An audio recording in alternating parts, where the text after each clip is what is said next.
Hey guys, this is Desperate John. I just wanted to go ahead and record this video and tell you about how to deal with irate customers. Now, I've worked in the call center industry for 10 years and a lot of experience with me to explain to you if you work in that environment or whenever you work with customers in general. You can use this knowledge to help you understand how to handle these difficult situations, because we all know that it's fairly simple to handle an easygoing customer, but handling irate customers can be very grievous and stressful. So I just wanted to give you some instructions about that. First of all, we're going to break it down a little bit because there's different customer types when it comes to frustrated customers. There's irate customers, there's rude customers, there's difficult customers, and among many others. There's also offensive customers. Now, in this topic, I want to go into how to handle irate customers. So basically, an irate customer is someone who is extremely angry, okay? But they're not directing their anger towards you. They're directing their anger towards the company or towards their own frustrations that they're just venting, and they're just doing that in that aspect. So the things you're going to notice, because it's a pattern, it's a psychological pattern that they do. So basically, when a customer is irate, especially if they're over the phone, it could be in person, might be a little bit different in person, just because I'm not used to that environment. But when you're talking to someone over the phone and they're an irate customer, basically the things that you can expect are going to be, and I'm just checking my phone here, gotta watch my time. So basically what they're going to be doing is they're going to be extremely angry, but they're not going to be angry at you. So you don't have to think like that.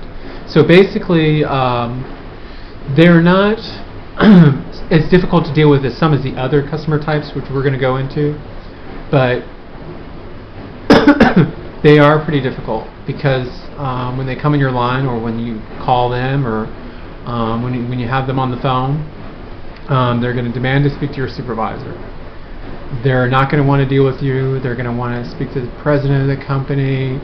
They're going to want, a lot of outrageous things that that the company can't do, or they're going to be refusing to speak with you, which doesn't make sense, because a lot of times you want to help someone, but if they're an irate customer and they don't want your help, they're just demanding a supervisor, and the solution's there.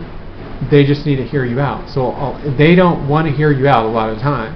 They just want what they want. They want a supervisor, they want a president, they want a manager. And that's one of the key elements to recognizing an irate customer, because they're very adamant about not wanting to explain things, not wanting to answer questions, not wanting to go in depth, not wanting to break things down, because they're just venting their frustration on you. And sometimes they will talk. Like, you can sometimes get them to talk if you ask them questions, or if you try to pry for more information. Sometimes you'll get it.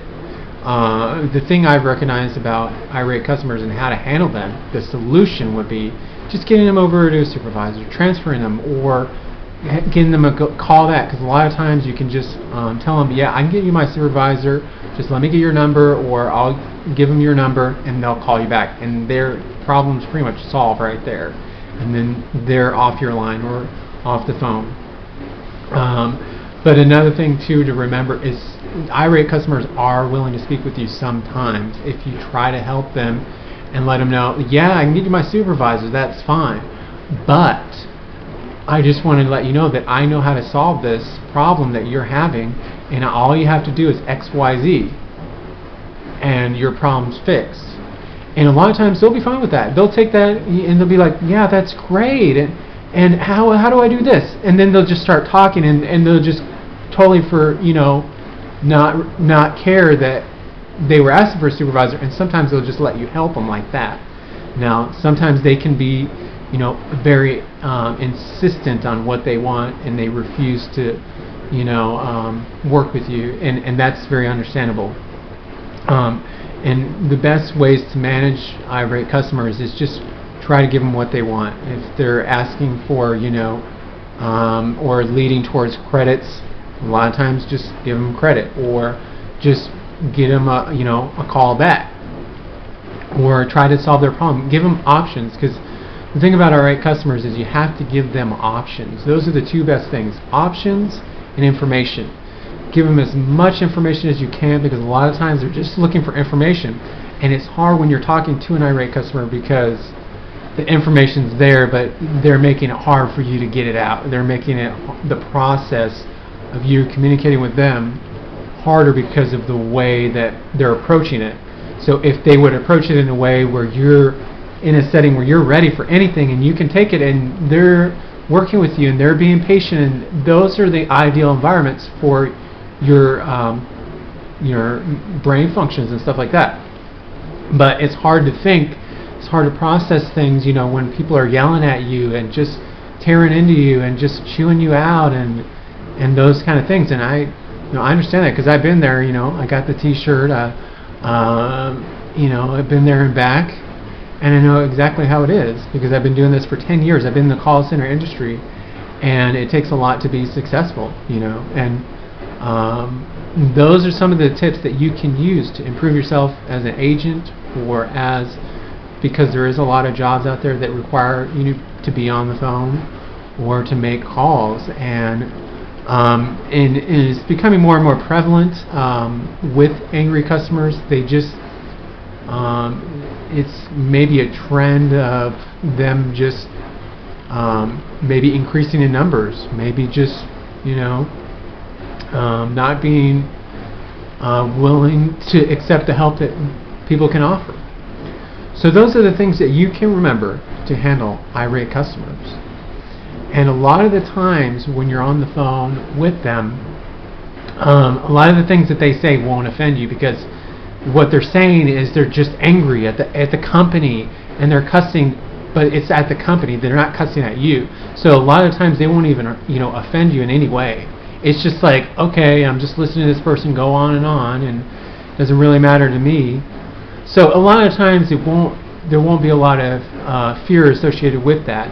Those are the other customers that we're going to talk about that can bring a lot of fear and a lot of anguish with the job or with the call or whatever you might be doing. And so that's how you would approach an irate customer.